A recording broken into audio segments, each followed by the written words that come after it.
Welcome to Using the Roud Indexes, Part 3, Simple Searching, brought to you by the Traditional Song Forum.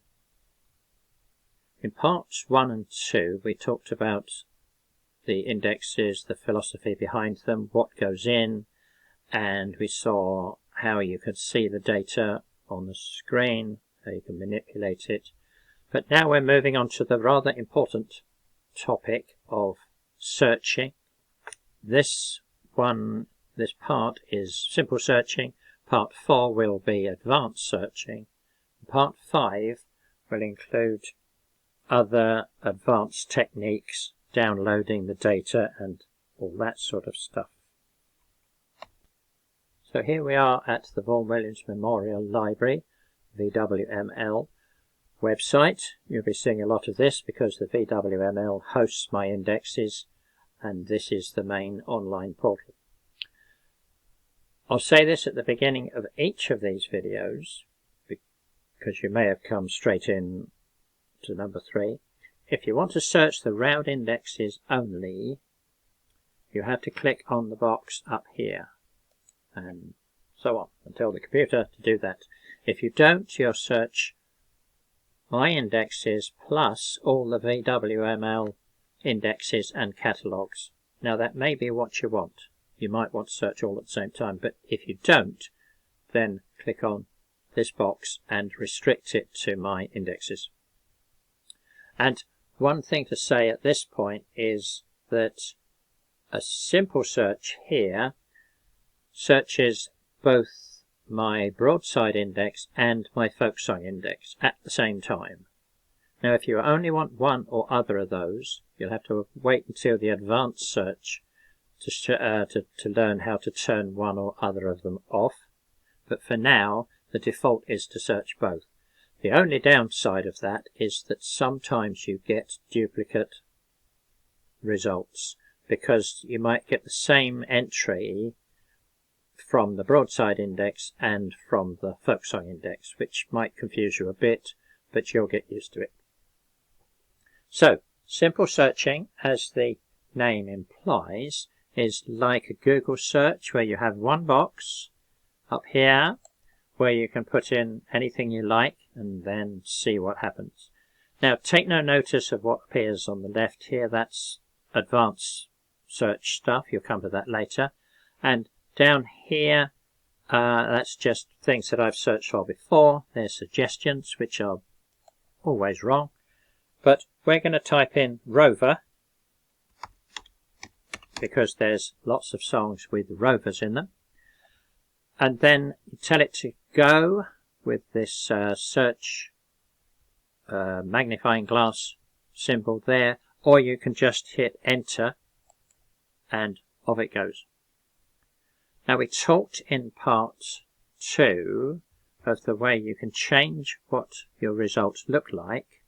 What we have here is the default setting, which is full records, a full entry for each version of the song that is found. If you want a list, you click on Show Search Results as List. If you want to see the map, you click on Plot Search Results on the map. But if you just leave it as it is, you get these records like this. Depending on your screen, you can see 1 or 2 or 3 of them, but you can scroll from one to the other quite easily and back again. So Rover has given us 1,087 hits, which is probably more than you wanted, and probably more than you perhaps expected. But the thing to remember here is that that's the most unspecific way of searching that you can find, just throwing in a word, because it's found Rover in the title. There, Wild Rover, Wild Rover, Wild Rover, and there'll be Spencer the Rover just round the corner. There he is. But it's also found Rover in the first line, and if there was a singer or a collector called Mr. or Mrs. Rover, it would have found that. Unlikely, but possible. There are certainly books and CDs and LPs that are called Wild Rover or Wild Rover No More. It would have found those. And if there was a song about Rover the dog, it would have found that. In other words, it would find Rover anywhere in the field, anywhere in the whole database and anywhere in each record. So it's not a lot of good unless you're searching for something that is unusual or unique, a word that is pretty unique in the folk song world, and then you'll probably find the hits that you want. But if you're looking for most songs, one word doesn't cut it. So you can put in, of course, Wild Rover if that's what you're looking for. If you're looking for a song called Wild Rover, and you tell it to go, so that will narrow it down from just over 1,000 to 257. So that's a lot better. Still probably too many. And of course there might be more than one song called Wild Rover. If so, you need the Roud numbers to sort them out.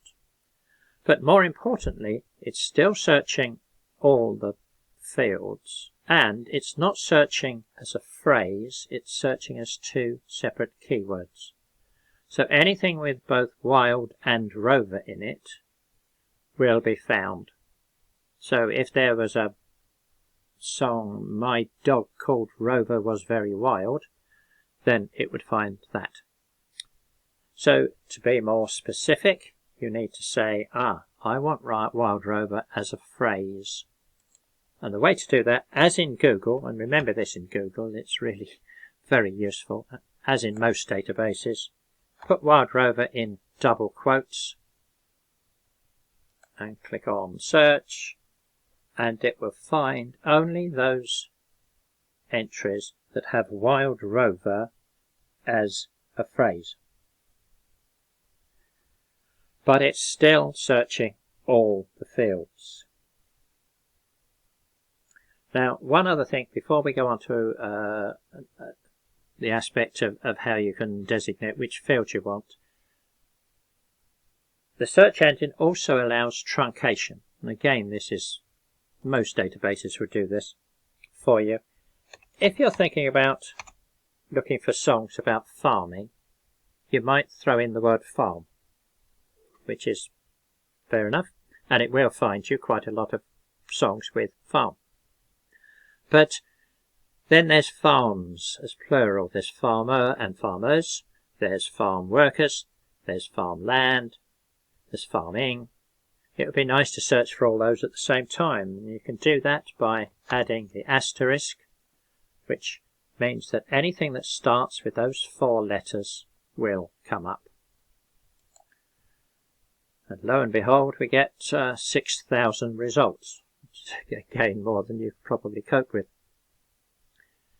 The moral here is that works quite well for things like farm, because I can't think of any other words in English that start with those 4 letters that are not about farming. Although there is an author of books called Farmer, so you'll find them. And there may be a singer called Farmer or a collector. But mostly farm works in truncation. But if the thing that you're looking for has a very common string of letters that's going to come up in a lot of different words, then the truncation's not going to help much for you. So another golden rule is think before you put things in whether your search strategy is actually going to work. Or alternatively, just bunk something in, and then if it doesn't work, think about it a bit more. So one other thing we're going to talk about in the simple search, which brings in some of the techniques and facilities of advanced searching, but because you can do it up here in the simple search box, we'll cover it now, and then we'll go over it again a little bit more detailed in the advanced search. So let's search for something that I know is going to go wrong again, just to underline the fact. If you're searching for Roud number 1974, you should get 5 or 6 hits because it's not a common song. And you search, and what do you get? 5,000 hits. So what's gone wrong there is that it's picked up everything collected in 1974, everything published in 1974, and so on. In other words, in your head you were thinking Roud number 1974, but the computer didn't know that. You need a way of telling the computer what I mean is Roud number. And you can do that in the simple search if you know the underlying code for the field that you're searching in. So Roud number is RN. You'll be able to remember that. Roud number 1974, and I do that search. And that really has worked. 4 results. The wreck of the Lady Sherbrooke. In other words, if you can specify the field, then you stand a much better chance of getting what you want. So here are the main fields and their codes. TT for title, FL for first line, PL for place, PF for former, RN for Roud number, and some others too. Now, you're not going to remember all of those, but you can pause the video here and write them down, or you can, I'll show them at the end briefly in case you don't. And I have just spotted a mistake in there. FM stands for format, not book. Oh, lo and behold, I can type it in. Right. And then you can extend that idea of searching in fields by combining the fields. So you could say I want 1974 doesn't give enough hits. RN 558. So that's the Foggy Dew, or one of them. And I want the Foggy Dew in Norfolk. So I can put in RN 558 and place Norfolk. And notice there's no space between RN 558 or PL Norfolk. There is a space before and after and the and is in capitals. Now I don't think it matters about the capitals in PL Norfolk, I'm not sure. But and certainly has to be in capital letters. So this will find me Roud number 558, Foggy Dew, in Norfolk. All being well. Yep, there we go. 14 results. Now I could get even cleverer.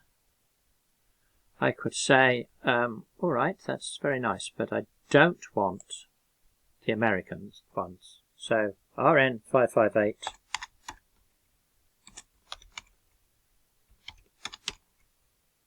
not place USA. So that should exclude the American versions. 200 hits, that probably has worked. And then there's a third thing you can do. If I wanted, if there were 2 songs I wanted both at the same time really, I could say RN 558 or RN 1974. In other words, I'm interested in this one or that one, which actually translates into I want this one and that one. So I should get, yeah, that sounds about right, 253. And it starts off with the 1974s and then goes into the 558s. All being well, yes, there they are. Now you can string those together, those ands and ors and nots, but it gets quite tricky if you get more than 2 because the computer is very literal, and if you get them in the wrong order you get all sorts of weird results. But for now I suggest you just stick to the 2 like that, the and, you know, this and that, or this or that, or this not that, and you'll be fine. So there's one more thing I'll talk about before finishing this simple search session, is the question of how much how many words, how much information you should type into the box. There's two schools of thought here. One is that you type in as much as you can to specify exactly what you want. The other school is you put in as little as you can and then see what happens and then refine it later. And it's up to you how you do it. And in fact, it's best to adopt either or of those scenarios depending on what you're looking for at the time. Again, think about it before doing it. The problem with putting in a lot of information is never underestimate the capacity for folk songs to have not just slippery titles, but slippery spellings. If you type in all jolly fellows that follow the plough, a well-known title, and just one song with that title really, but if you type in that all jolly fellows that, you won't find all jolly fellows who follow the plough. And you won't find those that are in a dialect where they spell fellers, F-E-L-L-E-R-S, or spell plough, P-L-O-W, because I have to follow the way the things are in the sources. So if it's an American book, I might well have put plough in there with a W. I might have put in brackets with a GH, or I might not. There are 9 ways of spelling the word old in my indexes. At least 6 ways of spelling gypsy, plus plurals. Old songs, at least 200 or 300 years old, will have a T in bachelor. They'll spell cobbler with a single B. They'll spell favourite without the U, and so on. So the problem is that if you put in too many words, you're increasing the chance of something going wrong which you don't expect. So again, think about it first. And if you're searching for a word like favourite and you know it can be spelt differently, then truncate it. F-A-V asterisk. So I'm going to leave you with the penny budget for no other reason than I like it. And I hope to see you for part 4, the advanced searching. And as promised, there's the underlying field codes for you to write down or memorize. But again, I've got format book instead of format.